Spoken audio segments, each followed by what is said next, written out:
Welcome to our channel. నమస్కారం. చింతకాల విజయ్ అతి చిన్న వయస్కుడు, రాజ్యసభలో అతి చిన్న వయస్కుడు, జంజీకి ప్రతినిధి.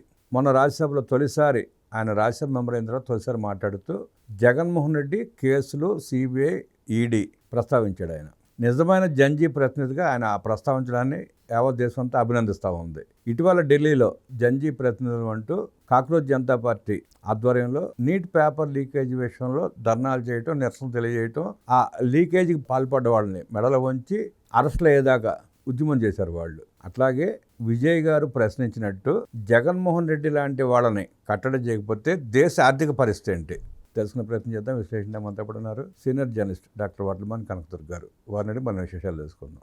నమస్తే మేడం. నమస్తే అండి. విజయ్ గారు మొదటిసారి రాజ్యసభ మెంబర్ అయిన తర్వాత ఆయన లేవనెత్తిన ప్రశ్న యావత్ దేశాన్ని ఆలోచింపజేస్తూ ఉంది. నిజమైన జంజీ ప్రతినిధిగా దేశ ఆర్థిక వ్యవస్థను చిన్నాభిన్నం చేసిన జగన్ని అరెస్ట్ చేయమని చెప్పి కోరాడు ఆయన. ఇంతవరకు రాజ్యసభలో ఎవ్వరూ ఆ ప్రశ్న లేవనెత్తలా. తొలిసారి ఎత్తింది ఈయనే. అంటే జంజీ ప్రతినిధి కాబట్టి వాళ్ళ ఆలోచనలు అలాగే ఉంటాయి కాబట్టి వ్యవస్థను కంట్రోల్ చేయాలనే ఉద్దేశంతో ఆయన మాట్లాడినట్టున్నారు. ఆయన మాట్లాడిన తీరుని ప్రశ్నిస్తున్న పరిస్థితిని ఎట్లా చూస్తారు, ఎట్లా విశ్లేషిస్తారు? అంటే మీరు అన్నట్టుగా ఒక జంజీ ప్రతినిధిగా ఆయన చాలా చక్కగా అద్భుతంగా ప్రసంగించారు. ఆయన అడిగిన అసలు ఆ క్వశ్చన్స్ కానీ ఆ పాయింట్స్ కానీ నిజంగా చాలా రెలవెంట్గా ఉన్నాయి. ఎందుకంటే ఎవరు మీరు అన్నట్టుగా ఇంతవరకు అడగని ప్రశ్న, మీరు 12 ఏళ్ళు అయినా కూడా ఎందుకు అరెస్ట్ చేయట్లేదు, వాట్ ఈస్ ద రీజన్? ఇప్పుడు తప్పు చేసిన వాడిని క్షమించవచ్చు, ఆర్థిక ఉగ్రవాదులను క్షమించకూడదు. ఇది కేంద్రం చెప్పిన మాట కూడా అందరూ చెప్తున్న మాట. సుప్రీంకోర్టు కూడా అదే అంది. నిజంగా దొంగతనం చేసిన వాడు గడవక చేస్తాడు. ఇది ఒళ్ళు బలిసి చేయటం అంటారు. ఇది అంటే నీ తండ్రి ఒక ముఖ్యమంత్రి అవగానే అసలు ఎందుకు లేని వాడివి నువ్వు, అసలు ఏమీ అంటే ఏ రకంగానూ పనికి మాలిన వాడివి నువ్వు ఒక క్విట్ ప్రోకో ద్వారా ఇన్ని వేల కోట్లు సంపాదించేసి ఇవాళ ఆ డబ్బు పెట్టుకుని ఆడుతున్నావు, నువ్వు ప్రజల్ని చంపుతున్నావు. నువ్వు పైగా సిగ్గు లేకుండా ఇప్పుడు కేంద్రం దగ్గరికి వెళ్ళి నీ వాళ్ళు ఏమడుగుతున్నారు?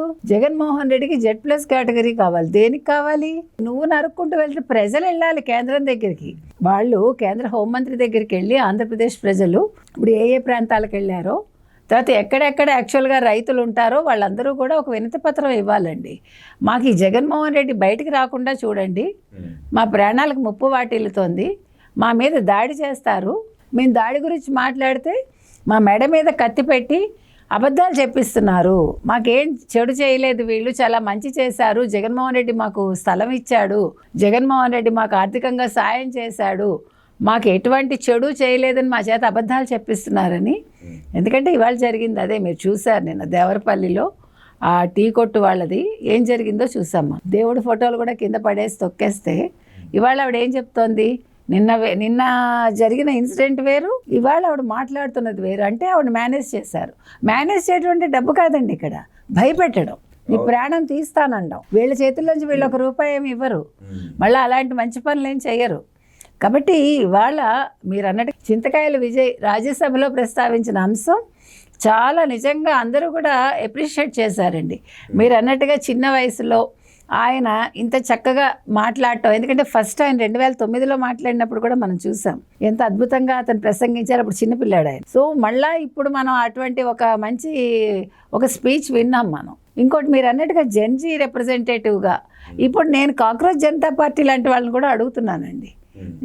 ఇది అభిజిత్ దీప్కే లాంటి వాళ్ళు ఒక నీట్ మీద మీరు ఇవాళ ఉద్యమం చేశారు, okay, it's good. At the same time మీరు ఇప్పుడు ప్రతి రాష్ట్రం తిరుగుతామంటున్నారు కదా, ఆంధ్రప్రదేశ్లో జగన్మోహన్ రెడ్డి మీద మీరు కాన్సన్ట్రేట్ చేయండి. చేసి మీరు జగన్మోహన్ రెడ్డిని ఎందుకు అరెస్ట్ చేయలేదని మీరు ఒక ఉద్యమం చేయండి. వ్యవస్థను ప్రక్షాళన చేసే ఉద్దేశం ఉంటే మొదటగా చేపట్టాల్సింది అదే కదా. ముందు ఆర్థిక ఉగ్రవాదుల్ని పట్టుకుని మీరు ఆ డబ్బులు ప్రభుత్వాలకు అప్పచెప్తే మీకు ఆటోమేటిక్గా మీరు బోల్డ్ కంపెనీలు వస్తాయి, మీ అందరికీ ఉద్యోగాలు దొరుకుతాయి, తర్వాత మీరు ఆర్థికంగా మీరు కూడా నిలదొక్కుంటారు. ముందు నేను అడుగుతున్నది అభిజిత్ దీప్కే లాంటి వాళ్ళని, కాక్రోచ్ జనతా పార్టీని, వీళ్ళందరూ కూడా దీని మీద దృష్టి పెట్టాలండి. జగన్మోహన్ రెడ్డి లాంటి వాళ్ళు ఈ వ్యవస్థకే చేయటండి వాళ్ళు. ఎందుకంటే సమాజాన్ని నాశనం చేయడంలో ఇదేమంటారు, మొత్తం యువతని వాళ్ళు భ్రష్టు పట్టిస్తున్నారు. ఆల్రెడీ 5 ఏళ్ళు పట్టించారు, అది సరిపోదని మళ్ళా 2 ఏళ్ళుగా ఇలాంటి యాత్రలు అంటాడు, వాళ్ళకి మందు పోస్తాడు, వాళ్ళకేమో బిర్యానీ పెడతాడు, గంజాయి పెడతాడు, వాళ్ళ గంజాయి మత్తులో వాళ్ళు రప్పరప్ప అంటూ ఊగిపోతున్నారు. ఆస్తులు ధ్వంసం చేస్తున్నారు, మనుషులు ప్రాణాలు పోతాయి, అయినా పట్టించుకోవట్లేదు. అదే అంటున్నానండి. ఇప్పుడు వాళ్ళకి అర్థం కావట్లేదు వాళ్ళ భవిష్యత్తు ఏమైపోయిందో. జగన్మోహన్ రెడ్డికి ఏముంది, హ్యాపీగా జైలుకి వెళ్తాడు, లేకపోతే జైలు నుంచి తప్పించుకుని లండన్ పారిపోతాడు. నష్టపోయేది మీరు మీ కుటుంబాలే కదా, మీకు బోల్డ్ భవిష్యత్తు ఉంది ఇంకా ముందు. 13 సంవత్సరాల క్రితం ఆర్థిక నేరాల్లో బయలు తీసుకుని బయటకు వచ్చాడండి. అవునండి, వచ్చిన దగ్గర నుంచి కొన్ని వందల ప్రాణాలు పోయినాయి జగన్ రెడ్డి మూలంగా. నిజంగా కొన్ని లక్షల కుటుంబాల భవిష్యత్తు నాశనం అయిపోయింది. రాష్ట్రం ఆర్థికంగా చితికిపోయింది. దేశం కొన్ని లక్షల కోట్ల రూపాయలు కోల్పోయింది. వాటి మీద దృష్టి పెట్టి జంజీ అనుకునే వాళ్ళంతా ఉద్యమం చేయకపోతే జగన్మోహన్ రెడ్డిని ఒక్కడిని అరెస్ట్ చేస్తే యావత్ భారతదేశం బాగుపడుద్ది. డెఫినెట్గా అది లీడ్ తీసుకుని తర్వాత ఎవరెవరు తప్పు చేశారో వాళ్ళందరూ కూడా జైళ్లలో ఉంటారు. ఇది మనం రిక్వెస్ట్ చేస్తున్నామండి. కావాలంటే చింతకాయల విజయ్ లాంటి వాళ్ళు ఈ విషయాన్ని జంజీకి చెప్పాలండి. అభిజిత్ తిప్కే లాంటి వాళ్ళకి చెప్పి మీరు లీడ్ తీసుకోండి, మీకు సపోర్ట్గా మేము ఉంటామని చెప్పి. ఎందుకంటే ఇది చాలా ముఖ్యం సార్.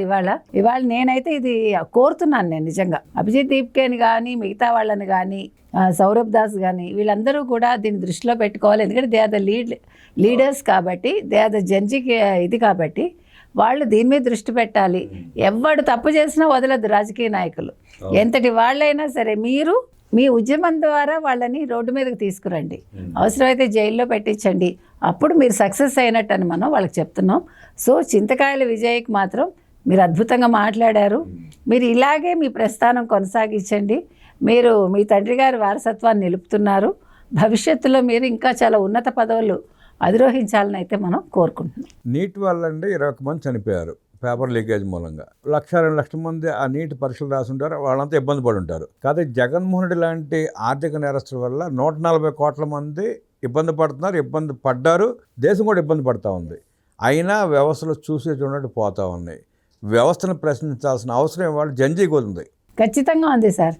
వాళ్ళు ఏ ఉద్దేశంతో నీటి పరీక్ష మీద వాళ్ళు ముందుకు వచ్చినా, వాళ్ళు కాక్రోచ్ అనే పదం వల్ల వచ్చినా ఎలా వచ్చినా వాళ్ళు వచ్చారు కాబట్టి ఇది ఇంత పెద్ద ఏమంటారు అంశాన్ని వాళ్ళ భుజాలకు ఎత్తుకోవాలి. ఖచ్చితంగా దీని మీద వాళ్ళు దృష్టి పెట్టి పోరాటం చేయాలి. ఆ పోరాటానికి ఖచ్చితంగా మనందరి మద్దతు కూడా ఉంటుంది. ఎందుకంటే ప్రతివాడు కష్టపడి సంపాదించుకోవటం నేర్చుకోవాలి. తండ్రి పేరు చెప్పుకునో ఇంకో పేరు చెప్పుకునో అపరంగా సంపాదించుకుని దాని మీద వాళ్ళు మేడలు కట్టుకుని మిద్దెలు కట్టుకుని వాళ్ళు గాల్లో ఎగురుతూ ప్రజల్ని తొక్కేస్తూ ఇది పద్ధతి కాదండి.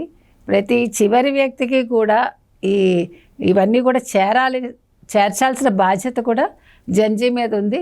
సో మన అద్భుతంగా ప్రసంగించే ఒక మంచి విషయాన్ని అందరి దృష్టికి తీసుకొచ్చారు చింతకాయల విజయ్. మరోసారి వారిని అభినందిద్దాం. ఆకలేసి ఒక బన్ను ₹1-2 బన్ను ఎత్తుకెళ్ళిపోతే నేరస్తుడని చెప్పి పట్టుకుని శిక్షించి కోర్టులు జైల్లో పెడుతున్నాయి. ఇది వితిన్ 6 months 1 yearలో కేసు తేలిపోతుంది. అది మరి జగన్మోహన్ రెడ్డి లక్షల కోట్లు దోచుకుంటే 13 సంవత్సరాల క్రితం బెయిల్ ఇచ్చిన తర్వాత బెయిల్లో ఉన్న నిబంధనలను ఉల్లంఘించి తిరుగుతూ ఉంటే వ్యవస్థలు ఎందుకు చూసి చూడనట్టు పోతున్నాయి అర్థం కాని పరిస్థితి. చాలా అండి. దీని మీద మాత్రం మరి ఎందుకని మీరు అన్నట్టుగా ఇంతమంది జడ్జెస్ ఉన్నారు, ఇంత న్యాయ వ్యవస్థ ఉంది. ఈయన కేసు వచ్చేసరికి ఆ జడ్జి నేను ఈ కేసు చేయనంటాడు, లేదంటే బదిలీ అయిపోతాడు, లేదు మనిషి రిటైర్ అయిపోతాడు. 6 జడ్జిలు అయితే మారారు.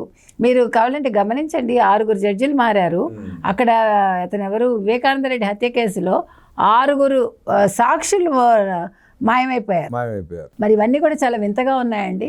మరి అమిత్ షా లాంటి వాళ్ళు వీటి మీద దృష్టి పెట్టాలి. మోదీ గారు కూడా దృష్టి పెట్టాలి. ఇప్పుడు మోదీ గారు ఇన్ని చెప్తున్నారు, అమిత్ షా ఇన్ని చెప్తున్నారు, ప్రజలు వింటున్నారు. కానీ వాళ్ళు కూడా ప్రశ్నిస్తారు కదా, ఓకే సార్ మీరు ఇన్ని మంచి పనులు చేస్తున్నారు, ఈ పని ఎందుకు చేయట్లేదు? ఇది ఇవాళ అందరూ అడుగుతున్న ప్రశ్న, జంజీ కూడా అడుగుతున్న ప్రశ్న. అందుకే జంజీ రిప్రజెంటేటివ్గా ఇవాళ చింతకాయల విజయ్ అడిగారు. అడిగిన దానికి సమాధానం చెప్పాల్సిన బాధ్యత కేంద్ర హోంశాఖ మంత్రి అమిత్ షా గారి మీద ఉంది. ఖచ్చితంగా వారు దీని మీద దృష్టి పెట్టాల్సిన బాధ్యత వారికి ఉంది. 29 ఎన్నికల నాటికి రాజకీయ పార్టీలు ఎదుర్కోబోయే ప్రధాన ప్రశ్న ఇది ఒకటే. ఖచ్చితంగా సంక్షేమ కార్యక్రమాలు అడిగేవాళ్ళు లేడు, అభివృద్ధి కార్యక్రమాల గురించి మాట్లాడేవాళ్ళు లేరు. జగన్ రెడ్డి కేసులను ఎందుకు విచారణ జరగట్లేదు, ఎవరు కాపాడుతున్నారు, అదొకటే ప్రశ్న లేవలెత్తబోతున్నారు ప్రజలు. వాళ్ళకి అభివృద్ధి ఎలాగే జరుగుతుంది సార్. ఇప్పుడు ప్రజలకు కావాల్సింది ఏంటంటే రాష్ట్రాల్లో ప్రశాంతత. ఇవాళ ప్రశాంతత లేదు. జగన్ రెడ్డి వచ్చాడంటేనే భయపడుతున్నారు ప్రజలు. అమ్మో వచ్చాడు, ఏం చేస్తాడో, ఎవరిని చంపుతాడో, ఎవరిని బెదిరిస్తాడో, ఎవరు మన పిల్లల భద్రత ఏంటి, ఇవాళ ఈ భయంతో ఉన్నారండి. సో ఇప్పుడు మీరు అన్నట్టుగా 29 నాటికి ఈ జగన్ రెడ్డి కేసులన్నీ పరిసమాప్తమయ్యి అతను శాశ్వతంగా జైల్లో ఉంటేనే ఆంధ్రప్రదేశ్ అనేది ప్రశాంతంగా ముందుకు వెళ్తుంది సార్ అన్ని రకాలుగా. మీరు ఎంత అభివృద్ధి చేసినా ఇలా పక్కలో బల్లలాగా జగన్ లాంటి వాళ్ళు ఉంటే ఎవరికీ నిద్ర ఉండదు, మనశ్శాంతి ఉండదు. జంజీ ప్రతినిధిగా రాజ్యసభలో తొలిసారిగా అద్భుతంగా ప్రసంగించిన చింతకాల విజయ్ గారికి అభినందనలు తెలుపుతూ 2029 నాటికి జగన్మోహన్ రెడ్డిని మెడలు వంచి కేసులు త్వరితగతంగా తేల్చకపోతే ప్రభుత్వాలు, పార్టీలు ప్రశ్నలు ఎదుర్కోక తప్పదని, జగన్ని కట్టడి చేయకపోతే, అరెస్ట్ చేయకపోతే వ్యవస్థలు కూడా ప్రజల చేత ప్రశ్నించబడతారంటూ విశ్లేషించిన వడ్లమణి గారికి ధన్యవాదాలు తెలియజేస్తూ నమస్కారం.